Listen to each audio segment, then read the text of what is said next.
In one of my previous videos, I told you that I have a second job. My main job is being a nurse's aide, but the salary is low, so I was looking for a second job, and I found a second job as a so-called market researcher.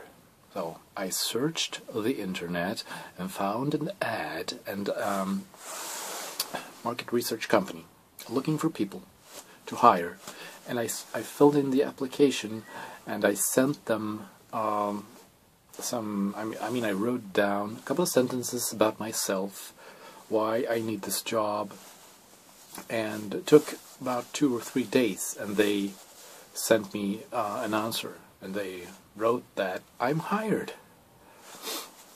They also sent me a link to a computer program. I had to download it to my computer, and a PDF file with some information about the job, explanations of market research that I had to study, self-study, in order to become a market researcher.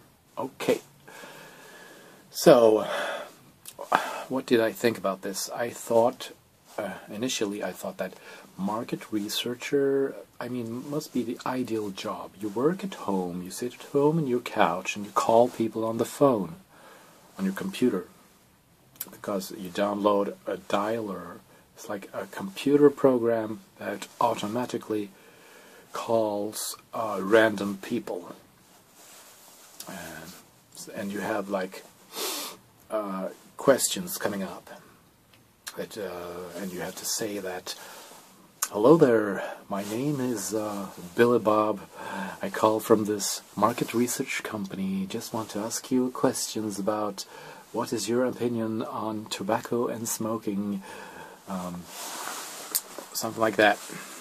So I thought it must be the ideal job, this, or market researcher sounds like you are some kind of Wall Street guy dressed up in a suit doing market research, but it's not like that. It's a menial job, and it's not easy. It's difficult, and I will tell you why it's difficult.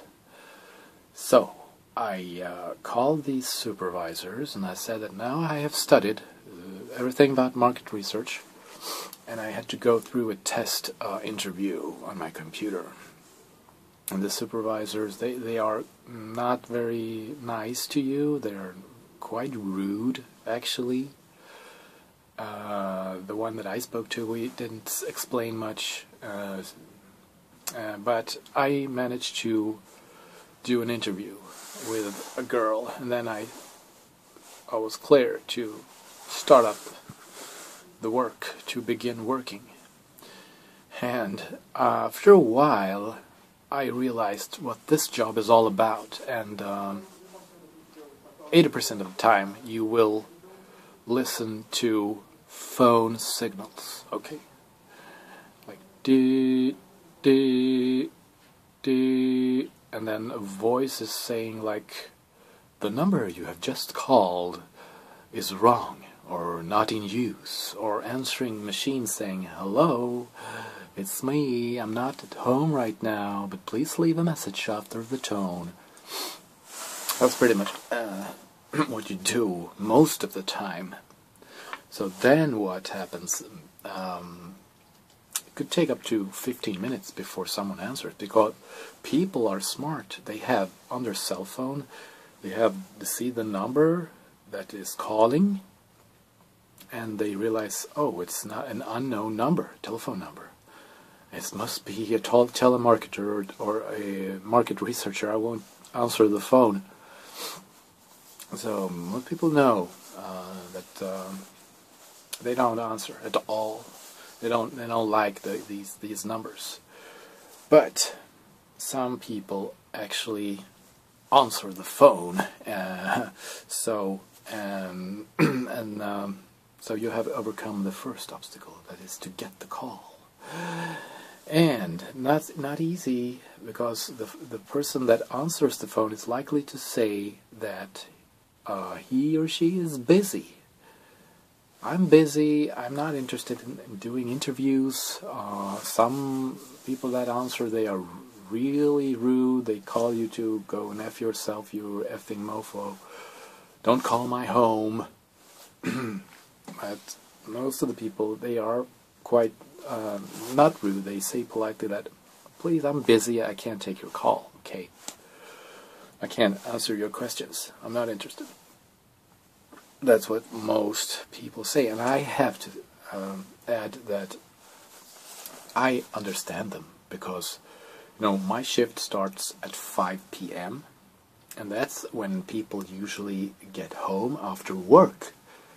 And you picture this. You arrived home, you come home from work, you picked up your children at daycare, and now, you have to prepare dinner, you want to relax, watch TV, and someone like me calls your home. Telemarketer, asking you questions. He needs your time, I need your time, and you don't want to answer questions when you're tired after work. So I understand the people. So, as I said, the second obstacle, the second issue here is to be able to convince the person you call to participate in the survey. That's not easy. Some people, they are determined to turn down your request. Say that I'm not interested. You can't convince them. There are a few that hesitate. Maybe they will give you 5 minutes of their precious time. So if you are polite and you're able to, you're very versatile, you sound like you have to tell them that it's very interesting, this survey. We need your opinion. So maybe some of them will agree to answer your questions, to participate in the survey. So then that would be another, you have overcome another obstacle. But wait a minute. There's more obstacles to come, there are more issues. If the person actually answers your questions, the problem now is to keep the person on the phone, to continue the interview, to make the person, fulfill the interview, to answer all the questions within a very limited amount of time. So that's difficult too. And if it's a non-smoker, the interview will take about 5 minutes, no more. Most people who are willing to participate, they will give you 5 minutes of their time. But more than that, then it's getting even more difficult to make them stay on the phone. And usually, if there's a smoker, you call a smoker and you beg him to answer questions, then the interview will take even longer. That would take more to 10 or even 15 minutes. And keep the person interested so he's not getting bored during the interview is very difficult. Especially smokers. Smokers are not very bright, okay? Because they have to answer questions, and the questions are difficult, complex questions. And usually they don't understand the questions because smokers usually, they're not that bright because they smoke. Smoking is dangerous to your health. Still they smoke, so they can't be that smart, those smokers. Meaning, some questions are difficult. I come back to that later. First thing is, you have to keep the person you're interviewing on the phone, not making him. He must not give up the interview, because if you have to make 2 interviews an hour at least to succeed, to not get fired. And the questions are, as I said, there are many questions, and there are difficult questions, complex questions. So, if it's a smoker, you have a question like, where did you do your shopping this week? If it's a non-smoker, he will say something like, I did shopping at 5 different stores. Then you have to have in mind that if you mark in your survey, you mark 5 questions, that he went to 5 different stores. If he did that, you end up with 5 additional more questions for each answer that he gave you. So if he shopped at 5 stores, that means that you will have to ask him an additional 25 questions, and that takes a lot of time. That takes up to 7 or 8 minutes more. And you know, people, they will give away 5, 6, 7, 8 minutes. When they reach 8 minutes, they will become annoyed, and they will sound. You can hear the sound on their voice that they are not willing to talk that much longer. They will become like sound like they are busy now. They're like bored. So here's the deal, folks. You have to cheat. Non-smoker says, I've been doing shopping at 5 different stores lately. This first, second, third, fourth store, fifth store, you just, in your survey on your computer, you just mark 2 stores. Because then you will have additional 10 more questions. 5 more questions per store. If you have a smoker, meaning, where did you do your shopping this week? Let's say that the smoker says, I did shopping at 5 different stores this week. You end up with 5 more questions per answer, and those questions could be like, first store, what did you buy there? Except, like, what did you buy there? Does not have to be tobacco. So first it says that. Could be like newspapers, candy, soda, things like that. And then you have to ask him, what type of tobacco did you buy there? Did you buy, let's say you bought cigarettes at this first store. And then there's another question. Why did you buy cigarettes there? Was it because the cigarettes that they sell there, they are, like, they have, they are cheap, they're low price, or was it because they have a great variety of brands there, a supply of different types of cigarette brands, or was it because that particular store is close to your home? I mean, 5 questions per each store, 25 questions, that takes too much time. So you have to cheat, only mark maximum 2 stores. He said 5 stores, but you just click 2 options, 2 stores on your computer, on your survey. That saves a lot of time. Okay, second, that's cheating number 1. Second cheating is you have difficult questions. As I said, smokers are not the brightest people, because smoking is hazardous and they still smoke. So second thing that you cheat about is the questions, the complex, difficult questions. The smokers don't get it. You have to explain the question, and you're not allowed to do that.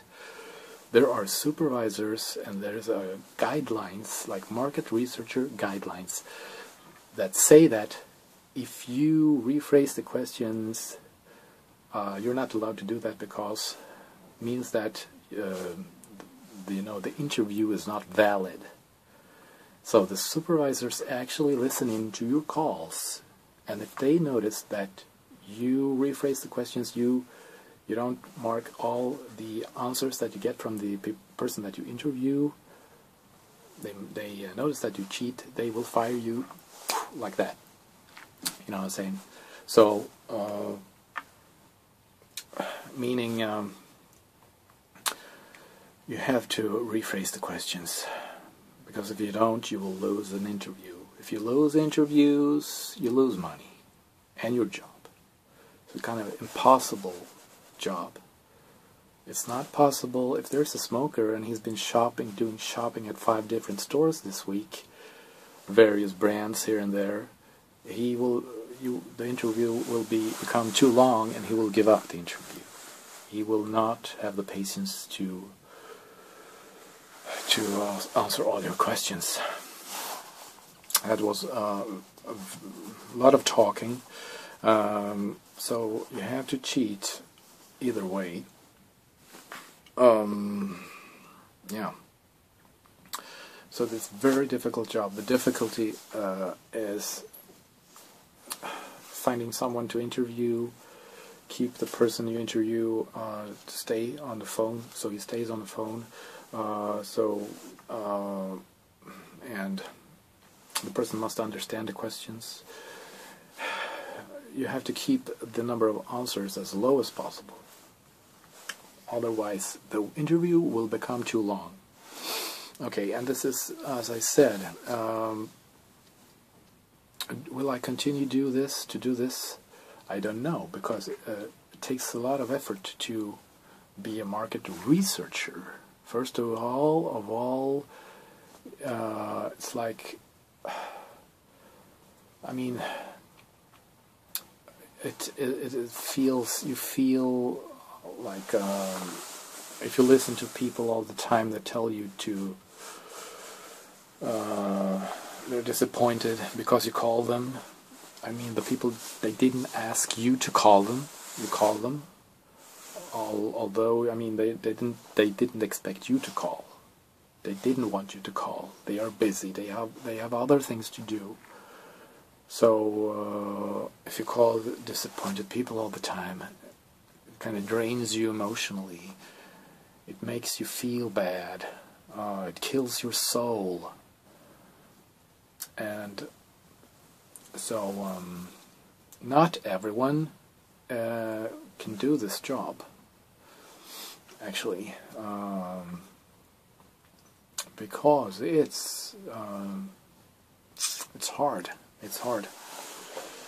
And but as I said, I mean, advantages about the job is you work at home. You don't have to go anywhere.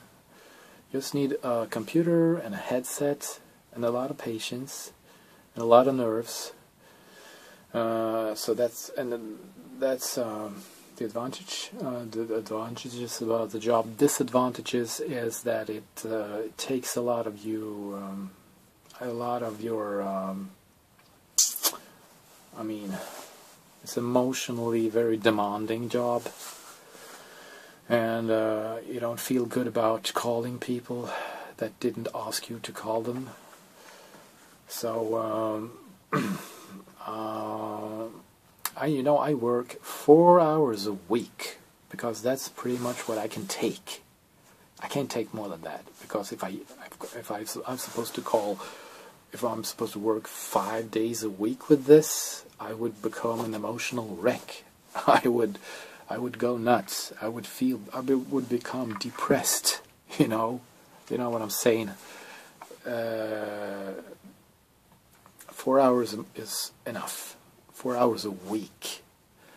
So I wouldn't work full time with this job. It's not possible. No one could stand it. I mean, the people, the disappointed, angry, annoyed people, talk to those people. No, that would not. I wouldn't